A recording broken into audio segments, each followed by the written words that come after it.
குப்பை கிடங்கை இடமாற்றம் செய்ய வேண்டுமென்றால் நீங்கள் ஊரில் வசூல் செய்து ஒரு இடம் வாங்கி அங்கே குப்பைகளை கொட்டிக் கொள்ளுங்கள். மாண்புமிகு சட்டமன்ற உறுப்பினர் அவர்கள் நேற்று 10 ஜனவரி 2026 அன்று இளையான்குடிக்கு வருகை தந்த மாண்புமிகு சட்டமன்ற உறுப்பினர் அவர்களின் தலைமையில் இளையான்குடி பேரூராட்சி அலுவலகத்தில் குப்பை கிடங்கு இடமாற்றம் தொடர்பான முக்கிய ஆலோசனை கூட்டம் நடைபெற்றது. இந்த கூட்டத்தில் மாண்புமிகு சட்டமன்ற உறுப்பினர் ஆர்டிஓ, இளையான்குடி பேரூராட்சி செயல் அலுவலர், இளையான்குடி பேரூராட்சி தலைவர், சில கவுன்சிலர்கள் ஆகியோர் கலந்து கொண்டனர். இக்கூட்டத்தில் ஏற்கனவே மாண்புமிகு அமைச்சர்கள் KN நேரு, கூட்டுறவுத்துறை அமைச்சர் KR பெரியகருப்பன் மற்றும் மாவட்ட ஆட்சியர் ஆகியோரால் பரிந்துரைக்கப்பட்டு ஒப்புதல் வழங்கப்பட்டிருந்த புலம் எண் 193 பகுதியில் இளையான்குடி குப்பை கிடங்கை இடமாற்றம் செய்வது குறித்து விவாதிக்கப்பட்டது. ஆனால் கூட்டத்தில் கலந்து கொண்ட கீழாயூர் காலனி பகுதியை சேர்ந்த ஒரு கவுன்சிலரின் நபர் குப்பை கிடங்கை புலம் எண் 193க்கு மாற்றுவதற்கு கடும் எதிர்ப்பு தெரிவித்தார். அந்த ஒரே நபரின் எதிர்ப்பிற்கே பயந்து ஏற்கனவே ஒப்புதல் பெற்ற இந்த திட்டம் கைவிடப்படும் நிலைக்கு கொண்டு செல்லப்பட்டது.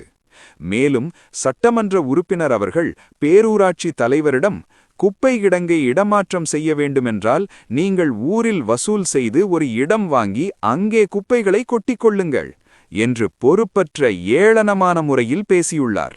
அதற்கு பேரூராட்சி தலைவர் அவர்கள் எந்த மறுப்பும் தெரிவிக்காமல் அதை ஏற்றுக்கொள்ளும் விதமாக அமைதியாக இருந்ததும் மிகவும் வருத்தமளிக்கிறது. இளையான்குடி நகரின் மையப்பகுதியில் அமைந்துள்ள இந்த குப்பை கிடங்கினால் இன்று வரை பல உயிர்கள் நாம் காவு கொடுத்து வருகின்றோம். குறிப்பாக தாய்மார்கள் உள்ளிட்ட பொதுமக்கள் பலர் உடல்நலக்குறைவால் பாதிக்கப்பட்டு உயிரிழந்து உள்ளனர்.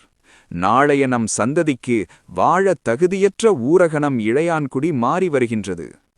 தினமும் குப்பைகள் எரிக்கப்படுவதால் உருவாகும் புகை பல்வேறு கொடிய நோய்களுக்கு காரணமாகி இளையான்குடி மையப்பகுதி மக்களின் வாழ்க்கையை நரகமாக மாற்றியுள்ளது. என்ன செய்யலாம் மக்களே? எல்லாரும் முட்டை முடிச்சுகளை கட்டிக்கொண்டு மீண்டும் திருநெல்வேலி அருகில் உள்ள உடன்குடிக்கே சென்று விடுவோமா? 2021 சட்டமன்ற தேர்தலில் தோல்வியின் விளிம்பில் இருந்த தற்போதைய சட்டமன்ற உறுப்பினருக்கு இறுதி வாக்கு எண்ணிக்கை சுற்றில் 12,000 வாக்குகளை சுளையாக வழங்கி வெற்றியை உறுதி செய்தது இளையான்குடி நகரின் மையப்பகுதியில் வாழும் சிறுபான்மையினர் மக்களே.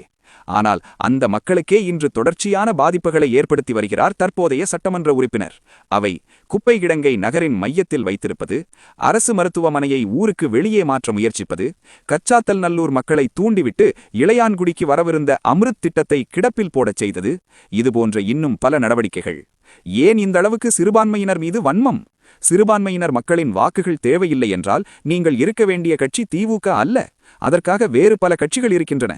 எனது ஊரை தொடர்ந்து மாற்றாந்தாய் மனதோடு வஞ்சித்து வரும் தற்போதைய சட்டமன்ற உறுப்பினர்தான் வரும் 2026 தேர்தலில் மானாமதுரை தொகுதியில் திமுக வேட்பாளராக மீண்டும் நிறுத்தப்படுவாரானால் இதுவரை திமுக கூட்டணிக்கு மட்டுமே வாக்களித்த தீவிர திமுக ஆதரவாளரான எனது வாக்கு இந்த முறை திமுகவிற்கும் அல்ல, பாஜக கூட்டணிக்கும் அல்ல, வேறு ஒரு கட்சிக்கு என்பதில் நான் உறுதியாக இருக்கிறேன். இளையான்குடி மக்களே, நீங்களும் இதுவரை திமுக ஆதரவாளர்களாக இருந்தாலும் இந்த நபர் வேட்பாளராக இருந்தால் உங்கள் ஓட்டு திமுகவிற்கு இல்லை என்பதை உறுதியாக வெளிப்படுத்துங்கள். இது அரசியல் அல்ல, இது நம் ஊரின் உயிர், நம் மக்களின் வாழ்வு.